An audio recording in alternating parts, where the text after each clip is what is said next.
Muy buenas a todos, espero que estén bien. En esta oportunidad vamos a iniciar con el estudio de las vibraciones libres en sistemas con varios grados de libertad. Hasta el momento nosotros hemos estudiado el efecto de las estructuras y sus modos de vibración en un estado de vibración libre con y sin la presencia de amortiguamiento en el sistema. Cabe recalcar que existen otros casos de amortiguamiento, otros casos de vibración, los cuales se denominan forzados y, en pocas palabras, el estudio de estos implica la acción de una fuerza externa que provoca y prolonga el movimiento, pero las cuales no vamos a poder abordar por motivos de falta de tiempo. Sin embargo, vamos a dar una pauta a esta temática que, como mencioné al inicio, es una de las que es más aplicadas al estudio de la dinámica estructural o al estudio en sí de lo que implica todo lo que es ingeniería sismo resistente. Todo lo que ustedes o todo lo que expliquemos en estas últimas temáticas van a tener su aplicación directamente en ingeniería sismo resistente, y cada concepto de aplicación que se ve acá cabe mencionar que es el fundamento ideal para comprender la respuesta de las estructuras ante un determinado movimiento externo, en este caso pues un movimiento sísmico. Bien, continuando con la presentación, vamos a entender un poco cómo las estructuras vibran y cuál es la diferencia que existe entre las vibraciones libres no amortiguadas y las vibraciones libres no amortiguadas cuando solamente hay una masa en el sistema y cuando tenemos más de una masa en el sistema. Acá claramente nosotros podemos apreciar un oscilador sencillo, el cual únicamente tiene una rigidez, como son esos resortes que pueden ver acá, y tiene la presencia de una masa, que es esta ruedita que ven acá. Cuando esa masa es inducida a un movimiento, o sea, hay una, por así decirlo, una fuerza, hay algo externo que nos provoca el movimiento, como pueden ver ahí, podemos determinar fácilmente la forma de vibrar y la descripción del modo de vibración, ya sea que haya un amortiguamiento. Pero ¿qué sucede cuando hay más de una masa? Si nosotros movemos esas masas, van a haber muchísimas formas en las cuales va a vibrar la estructura, debido al simple hecho de que las masas no se mueven de manera unísona. Por eso existen lo que se denominan modos normales de vibración, los cuales fueron propuestos por Newton y Lagrange en sus estudios de mecánica general. Los modos fundamentales son prácticamente aquellos modos o formas de vibrar que implican una mayor cantidad de masa en el sistema. Esos se denominan modos normales o modos fundamentales. Cabe mencionar que toda estructura tiene la misma cantidad de modos fundamentales según la cantidad de masas, y estos, al combinarse posteriormente, pueden describir la forma aproximada en sí que una estructura va a vibrar cuando tiene muchos grados de libertad. Cabe mencionar que la cantidad de modos normales o modos fundamentales depende de la cantidad de masas. Como es en ese ejemplo, tenemos 5 masas, lógicamente vamos a tener 5 modos fundamentales. Como mencioné anteriormente, hay muchísimos más formas de vibrar. Sin embargo, depende de la cantidad de masas aquellos modos normales. Y cada modo vibra a una frecuencia diferente. ¿Ok? Entonces, ¿por qué es importante esto? Y veamos acá. El análisis modal espectral, que es aquí, que es de esa manera que se llama el método que vamos a estudiar para determinar cómo una estructura vibra cuando tiene más de una masa en el sistema, que eso ya es una aplicación práctica de lo que es un edificio, suponiendo un edificio de tantos niveles. Cada nivel me representa una masa. Recuerdan que cada masa está asociada con las cargas, ¿no? Y las cargas en una estructura, ya sea un edificio, vienen de las cargas del peso de la estructura, más las cargas según las personas que circulan en la estructura, entre otras acciones. Y eso al final se traduce en masa. Y la rigidez es las propiedades de resistencia que me indican o que me proporcionan, los elementos estructurales, llámese vigas y columnas.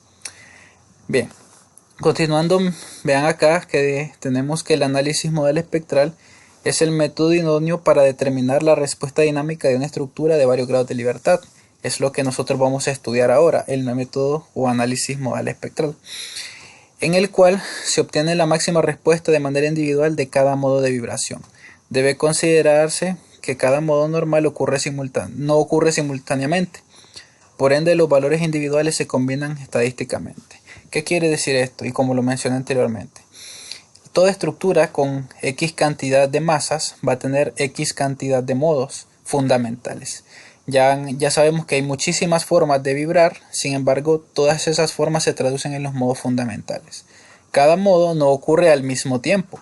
Eso depende de la frecuencia con la que se excite el movimiento o con la que se induzca el movimiento. En este caso, si lo vemos desde el punto de vista de la sismoresistencia, aquello que provoca el movimiento sería la vibración o la aceleración en la base, que es lo que ocurre durante un sismo. El suelo se acelera en dirección horizontal y eso provoca que la estructura vibre. ¿Okay? Entonces, según la frecuencia con la que actúe esa aceleración, va a activarse o va a ocurrir cierto modo fundamental de la estructura. ¿Okay? Entonces, eso significa acá. En el estudio del análisis dinámico modal, nosotros vamos a, mediante un método estadístico, combinar todos los modos normales o fundamentales para nosotros así tener una aproximación más certera de la forma general en que la estructura va a vibrar. Es decir, vamos a obtener una respuesta máxima, una respuesta más generalizada para, a partir de ella, realizar los cálculos posteriores que conllevan al diseño estructural, los cuales los verán en las clases posteriores. Sin embargo, nosotros nos quedamos con la esencia del método de análisis. ¿Ok? Continuando, para realizar o resolver estos procedimientos vamos a hacer uso de métodos matriciales. El planteamiento matricial que nosotros vamos a abordar, o el enfoque que conlleva este estudio de vibraciones, es el planteamiento para un sistema de vibración libre no amortiguada. Por eso pueden ver acá que en esta forma general no hay la presencia del amortiguamiento, solamente rigidez y masa, que es una simplificación de la ecuación de equilibrio dinámico o principio de D'Alembert. Entonces, acá nosotros tenemos la presencia de la rigidez, la masa y la frecuencia. En este caso, la matriz de masa me va a representar todas las masas que conlleva cada determinada masa concentrada dentro de la estructura. Haciendo mención a una analogía con un edificio, si tenemos un edificio de muchos pisos, de 3, 4, 5 pisos por ejemplo, entonces cada nivel va a tener una masa. Entonces esas masas se ordenan en orden ascendente de la primera a la última, o de la masa inferior a la superior según el sistema que estemos evaluando, y se ubican como una matriz diagonal, como pueden ver acá, en este mismo orden, de la primera masa a la última masa. Una matriz diagonal, como recordarán ustedes de principios más básicos de matemática, tenemos que todos los elementos de su diagonal principal son valores diferentes de 0 y el resto de elementos son 0. Por eso es una matriz diagonal. En cambio, la matriz de rigidez, ¿verdad? Que como mencioné, la rigidez también la vamos a representar de forma matricial, es un poco distinta a la matriz de masas. Aparentemente puede aproximarse a una forma diagonal, sin embargo, hay ciertos elementos de las contradiagonales que no son 0. Por ende, no podemos decir que es una matriz diagonal. Se aproxima a la forma a medida que se incrementa el tamaño de la matriz, pero no es una matriz diagonal como tal. Los elementos de la diagonal principal, como pueden ver acá, son la suma acumulada de las rigideces de todos los niveles o de la constante elástica de cada muelle o resorte que me representa la resistencia lateral de una estructura. Okay. En este caso no vamos a determinar de manera manual o analítica como ya hemos realizado la rigidez, sino que va a ser un valor ya dado de la estructura. Como estamos hablando, es una idealización o analogía, asociada a una estructura real, y en su debido momento o en la asignatura correspondiente van a aprender cómo se determina la rigidez a partir de un plano de una determinada estructura. Pero en este caso solo me interesa el procedimiento, por ende la K, tanto la rigidez como las masas van a ser valores ya dados por el problema. En este caso, los elementos de la diagonal principal, como mencioné, son la suma de un nivel inferior y un nivel superior. Para el primer elemento tenemos la suma de la rigidez 1 más la rigidez 2, asumiendo un sistema de muchas rigideces. El siguiente elemento de la diagonal principal es la suma del elemento anterior, ¿verdad? K2 más el posterior, que sería K3. El que sigue sería K3 más K4 y así sucesivamente hasta llegar al último nivel. Cabe mencionar que esta última rigidez ya no va a ser una suma porque ya no hay ninguna otra rigidez con la cual sumar. Es decir, si el penúltimo valor de la diagonal fuera K3 más K4 y es una estructura de 4 niveles, lógicamente solo voy a tener 4 rigideces. Por ende, el último elemento no va a haber con quién sumar y su resultado únicamente va a ser el anterior, es decir, K4. Únicamente K4 más 0. ¿Ok? Porque ya no hay una quinta rigidez, no existe. Entonces, siempre el último elemento va a ser un único valor, no va a ser un valor obtenido de una suma. Ahora, cabe mencionar que entre el primero y el segundo elemento de la diagonal principal tenemos en su contradiagonal el valor negativo de la rigidez posterior. Es decir, si yo mi primer elemento termino con K2 y en el siguiente elemento inicio con K2, los elementos que forman la contradiagonal en este sentido van a ser el valor negativo de ese elemento, tanto el posterior del primero como el primer valor del elemento del siguiente elemento. Es decir, terminamos con K2 en uno, iniciamos con K2 en otro, entonces K2 va a ser el que me va a confinar, por así decirlo, este segmento de la diagonal. Y esta forma es repetitiva. Si tengo una estructura de 2 niveles, únicamente yo termino hasta esta parte. ¿Ok? Cabe mencionar que el tamaño de las matrices depende de la cantidad de masas. Si tengo 2 masas, voy a tener una matriz de 2×2 y una matriz de K de 2×2. Si tengo 3 masas, voy a tener una matriz de 3×3 de masa y de rigidez igual. Si tengo 4 masas, voy a tener una matriz de 4×4 y una rigidez de 4×4 y así sucesivamente. El tamaño de la matriz siempre va a ser un tamaño asociado a la cantidad de masas que tengamos en el sistema y van a ser matrices cuadradas, siempre. Por eso pueden ver acá que los elementos que no forman parte de la ecuación de la matriz de rigidez se rellenan con 0, tal y como ven acá. 0 hasta completar la matriz cuadrada. Entonces, este procedimiento es repetitivo, este planteamiento. Si tuviera 3 rigideces, lógicamente voy a tener 3×3, tal y como ven acá. Aquí ya no existiría una K4, por ende este último elemento sería únicamente K3, y aquí tendría menos K3 y menos K3. ¿Ok? Si tuviera 5 rigideces, este de aquí sería K3 más K4 y el último sería K4 más K5 y el penúltimo K4 más K5 y el último sería K5 y así sucesivamente. ¿Ok? Entonces este es el planteamiento matricial. Únicamente es una ecuación ya dada la cual yo voy a sustituir y respetar, teniendo en cuenta el tamaño según la cantidad de masas. Otro aspecto que vamos a desarrollar es la denominada matriz modal y la matriz espectral. La matriz modal es una matriz la cual me asocia los denominados autovalores o eigenvalores, que esto es una aplicación de algunas temáticas abordadas en matemática 4, como es el valor propio de una matriz, en donde se calculaban vectores, los cuales aplicaba la condición para que el determinante de una matriz fuera 0 en una condición dada de la ecuación del autovalor. Sin embargo, acá en las vibraciones libres para varios grados de libertad tiene su aplicación y estos valores se determinan a partir de la ecuación o el planteamiento general que vimos anteriormente. Pueden ver acá que aquí tenemos implicada esa matriz como un vector únicamente, ¿no? Cabe mencionar que este elemento se traduce inicialmente como un vector. Ahora, ¿de quién depende ese vector? Depende de la frecuencia.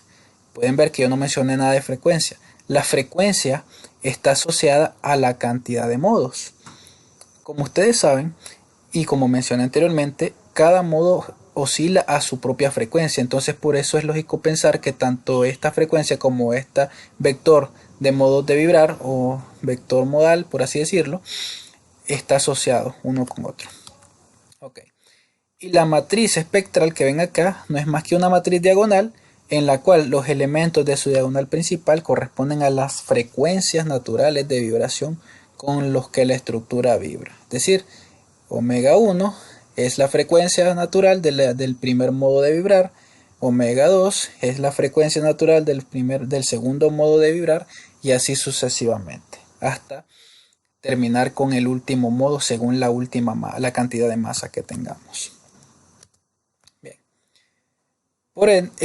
Cabe mencionar que dentro del procedimiento, lo que es la normalización de los modos es una aplicación de factores de escala para estandarizar los elementos asociados con su amplitud en varios grados de libertad. Recuerden que las amplitudes o los valores en los cuales me van a decir qué tanto se desplaza una masa en un lado u otro es un valor inicial que se obtiene a partir de este vector, de esta matriz de acá, que son, como mencioné anteriormente, los autovalores de esta matriz. Sin embargo, estas amplitudes no corresponden a los desplazamientos finales de la estructura. ¿Ok? Entonces, estos autovalores o eigenvalores se tienen que normalizar para tener un valor más certero de la amplitud. Y para ello se utilizan estos factores de escala. ¿Ok? Ya vamos a ver cómo aplicar este principio en su debido tiempo. Así como también debemos determinar qué tanta participación de masa tenemos en la estructura, porque cada modo de vibrar, no crean que la estructura al vibrar de una forma u otra está tomando toda la masa que actúa en el sistema. La estructura solamente toma un porcentaje de cada masa, de cada nivel, y ese porcentaje está asociado para que la estructura vibre con esa frecuencia. Es decir, si tenemos una frecuencia muy alta, quiere decir que la estructura se mueve muy rápido. ¿Ok? Y para moverse muy rápido la estructura tiene que ser ligera, ¿verdad? Entonces, si la estructura es ligera, quiere decir que no está implicada toda la masa. Por eso es que cada modo de vibrar tiene su respectiva participación de masa y es lo que vamos a determinar acá, mediante esta fórmula. Acá tenemos que el vector modal, que es el que nosotros determinamos acá, está implicado en la fórmula. Pero este vector modal es el vector que tenemos acá, pero luego de haberse normalizado con el factor de escala. Ya vamos a ver en su debido tiempo cómo se aplica este concepto. Bien, esto elevado a la t. Como recordarán, cuando tenemos una matriz elevada a la t, sabemos que es la matriz transpuesta. Ya ustedes recordarán el significado de matriz transpuesta. Entonces, la matriz transpuesta del vector modal normalizado multiplicado por la matriz de masa que se define al inicio de cada caso por un vector columna unitario. Es decir, acá se define un vector tipo columna o una matriz columna en la cual todos sus elementos son 1. Y el tamaño de esa matriz columna depende del tamaño de las masas. Si es de 3, 4, va a tener 3 o 4 filas únicamente, pero una columna y todos los valores serán 1. Una vez que tenemos eso, obtenemos qué tanta participación de masa hay en el sistema. ¿Y para qué necesitamos la participación de masa? Para obtener el desplazamiento de cada masa en un determinado modo de vibración. ¿Okay? A partir del autovalor o eigenvalor o modo de vibrar que tenemos acá normalizado, afectado por la participación de las masas, que es lo que determinamos anteriormente, nosotros podemos determinar el vector de desplazamiento, pero a su vez también está implicado este vector de acá o esta matriz que se denomina matriz de aceleración. ¿Ok? Que esa matriz de aceleración depende de la aceleración que se le aplique a la estructura. Recuerden que en vibraciones libres nosotros aplicamos una velocidad a la masa la cual inicia el movimiento. En una vibración de varios grados de libertad ocurre lo mismo, solo que en lugar de una velocidad nosotros vamos a aplicar una aceleración en un punto de la estructura, el cual va a iniciar el estado de vibración y con el cual nosotros vamos a determinar cuántos son los desplazamientos relativos que hay para cada masa en cada modo de vibración. A su vez, tenemos acá implicado el vector en la matriz espectral de frecuencias, pero inversa. Recuerden que toda matriz elevada a la menos 1 representa la matriz inversa. Aplico este procedimiento matricial y voy a obtener una matriz del mismo orden en la cual obtengo los desplazamientos que sufren cada una de esas masas producto de esta aceleración y para cada uno de los modos de vibrar. Asimismo, puedo determinar fácilmente cuánto es la fuerza que va a estar actuando en dicha masa o fuerza inercial que actúa en cada masa a partir de la ley de Hooke, la cual me indica que la fuerza es igual a la rigidez del sistema. Como ya obtengo la matriz de rigidez y tengo la matriz de desplazamiento, rigidez por desplazamiento es igual a fuerza. Y con eso yo obtengo cuánto es la fuerza inercial que actúa en cada sistema. ¿Por qué es importante determinar esto? Porque a partir de las fuerzas, recuerden que las fuerzas inerciales son fuerzas puntuales que actúan en la masa, y si hablamos de una estructura, lógicamente necesitamos considerar cuánto es la cantidad de fuerza que actúa en cada masa asociada a un evento sísmico y a partir de la cual se realiza el diseño estructural, lógicamente. Por eso es importante saber cómo determinar esta fuerza y el desplazamiento. Bien, para aplicar estos conceptos vamos a ver un pequeño ejemplo. Pero en este ejemplo cabe mencionar que nosotros no vamos a desarrollar cada uno de los conceptos mencionados, porque si lo desarrollamos, este video duraría demasiado tiempo. Así que decidí dividir en dos partes este ejemplo para poder entender de una forma un poco más ligera o compacta esta aplicación de estos procesos matriciales. Entonces acá nosotros tenemos un sistema de dos masas. Es un sistema idealizado de una estructura, pues esto podría ser un edificio de dos niveles, en el cual tenemos en un nivel un determinado peso y si tenemos un peso tenemos una masa. En el segundo nivel o estructura de techo, por así decirlo, o azotea, tenemos cargas también, entonces si tenemos cargas tenemos masa. La rigidez, como mencioné, es algo que ya está dado también.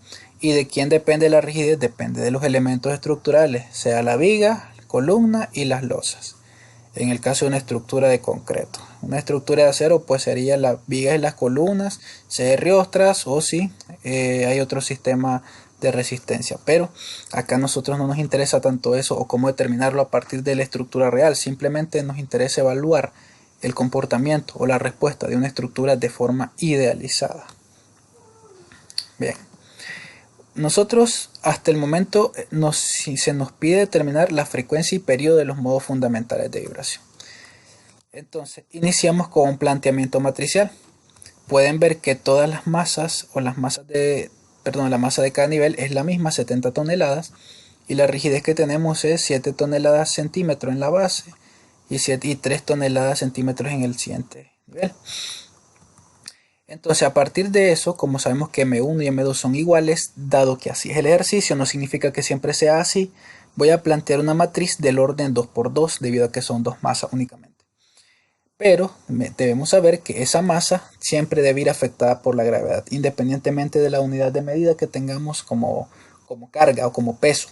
A nosotros nos pueden dar un peso de un determinado nivel, pero si ese peso no va a estar afectado por la gravedad, no podemos asumir que es una masa, y aunque nos diga masa del nivel. Siempre ese dato tiene que ir afectado por la gravedad. Por eso acá tenemos que si en la unidad se nos dice masa del primer nivel son 70 toneladas, no voy a utilizar directamente el 70 porque no está en una unidad de medidas que me indique que fue afectado por la gravedad. Pueden ver que está en toneladas.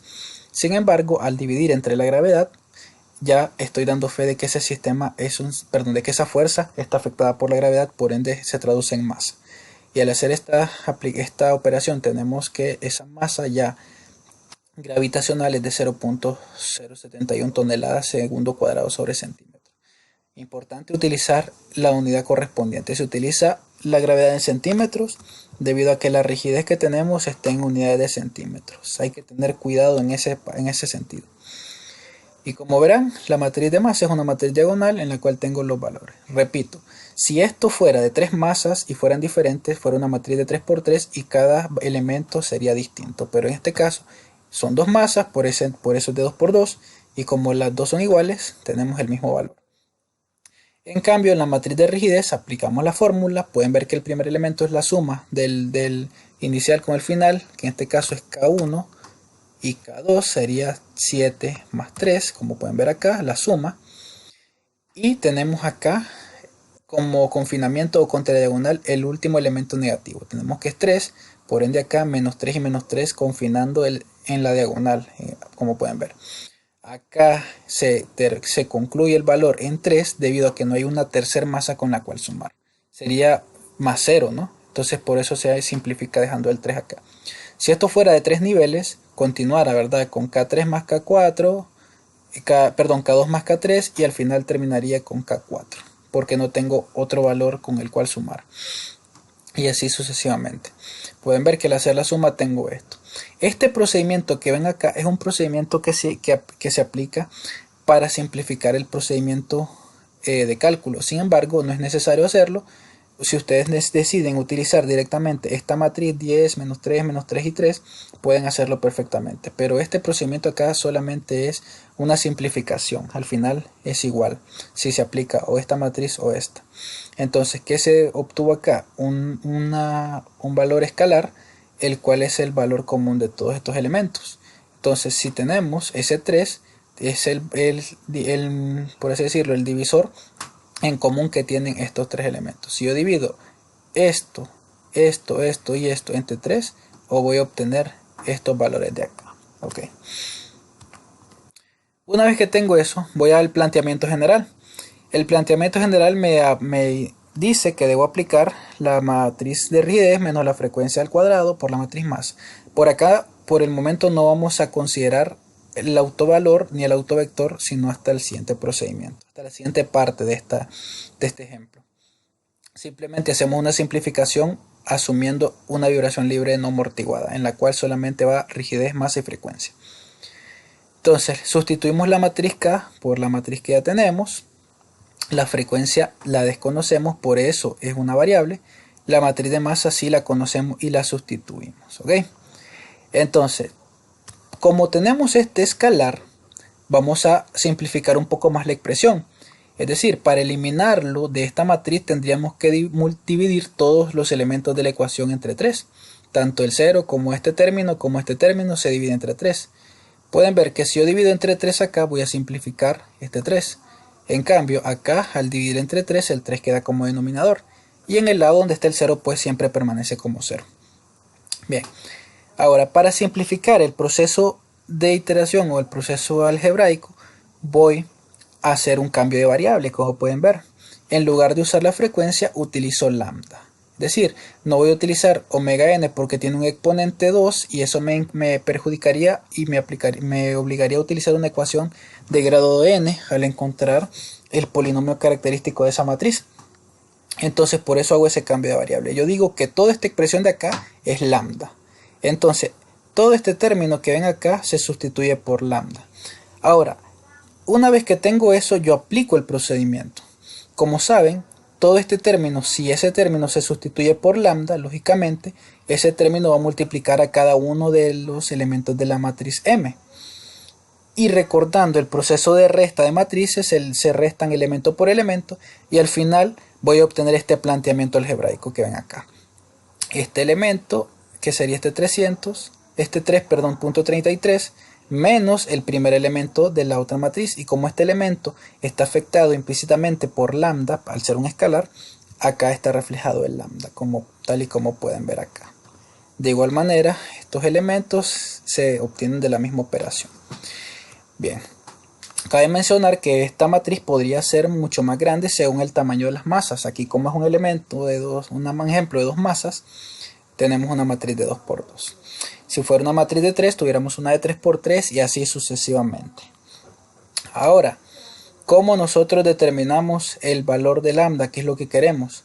Aplicamos la condición del determinante. Como recordarán, para calcular el determinante de una matriz hay varios métodos. Está el método de Cramer, Sarrus, menores cofactores, entre otros.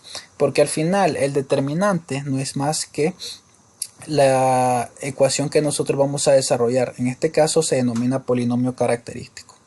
¿Cómo lo determinamos? Multiplicando Vamos a aplicar prácticamente Sarrus acá. Diagonal principal, es decir, multiplicamos este binomio, se multiplica con este de acá, y a ese producto se le resta la contradiagonal, es decir, este término con este término. Acá es sencillo porque es un elemento de 2 por 2. Si fuera una matriz de 3 por 3, recuerden el proceso que hay que repetir o ampliar la matriz con la primera fila según el caso. Si fuera de 3 por 3, de 4 por 4 sería con la primera y la segunda y así sucesivamente. Ya no voy a entrar tanto en detalles, sino que lo dejo a su disposición de recordar un poco esos principios de matemática matricial.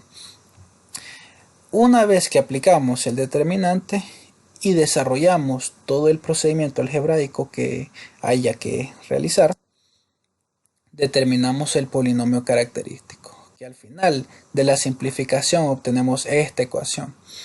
Cabe mencionar que en una forma primaria acá no tendría un coeficiente diferente de 1, como pueden ver acá, un coeficiente 1, perdón. Lo que pasa es que para simplificar el proceso de iteración al resolver la ecuación, todos los elementos de la ecuación se dividen entre el coeficiente que tenga el término cuadrático o el término de mayor exponente, si fuera un caso de 3 o 4 o 5, etc. Y lógicamente todos los términos son afectados. Esto para que el término con mayor exponente sea 1, su coeficiente, y de esa manera tener una mejor convergencia de cálculo durante la solución de la ecuación de grado n. Una vez que nosotros tenemos la solución, como pueden ver acá, ambas raíces, estos valores son los valores que nosotros conocemos como frecuencia al cuadrado. Recuerden que acá nosotros hicimos un cambio de variable. Entonces, al haber hecho ese cambio de variable, recuerden que ese cambio de variable que se hizo está en este paso. Si yo conozco lambda, conozco frecuencia natural. El 3 que ven acá pasa a multiplicar en esta expresión, y una vez conociendo todos los valores de lambda, es decir, estos dos términos los multiplico por 3 y obtengo los valores de omega al cuadrado. Esta es la frecuencia al cuadrado del primer modo y del segundo modo. Lógicamente, para obtener la frecuencia natural, ¿verdad?, voy a sacar raíz cuadrada de cada uno de ellos y así obtengo la frecuencia del primer modo de vibrar y el segundo modo de vibrar.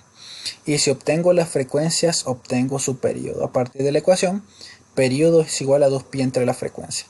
Aplico esta ecuación y obtengo el periodo de vibración tanto del primer modo como del segundo modo de vibrar. ¿Okay? Entonces, de esa manera obtenemos las frecuencias y los periodos. Bien, quizá todo este procedimiento sea un tanto complejo, más sin embargo no imposible de denominar. Simplemente con práctica podrían realizar todos estos procedimientos sin ningún problema. ¿Okay? Entonces, la tarea que se va a realizar va a ser la solución de un sistema de 2 masas y un sistema de 3 masas para que pongan en práctica estos principios. La diferencia, como mencioné, no es más que el tamaño que van a tener las matrices al final. Tanto la matriz K como la matriz M van a ser de mayor tamaño, para un ejemplo de 3, y el procedimiento del polinomio característico va a ser diferente porque aquí vamos a aplicar tanto Sarrus, Kramer o menores cofactores, el que ustedes deseen. Una vez que nosotros ya determinamos la frecuencia y los periodos, el siguiente procedimiento, sería determinar la forma, los modos de vibración, la participación de masa y todo lo demás. Sin embargo, por ahora lo vamos a desarrollar hasta acá. Así que la tarea va a ser esa que mencioné, un sistema de 2 y de 3 masas, en la cual van a aplicar todos estos principios y en la cual van a llegar únicamente hasta la frecuencia y periodo de vibración. Todo esto es una noción inicial para la práctica final. En la práctica final, ustedes van a desarrollar un programa en lenguaje MATLAB, el cual va a desarrollar todo este procedimiento que resulta algo incómodo a medida que se aumenta la cantidad de masas. Sin embargo, para poder hacer eso debemos tener en cuenta y tener bien dominada la parte teórica o la parte manual de este procedimiento.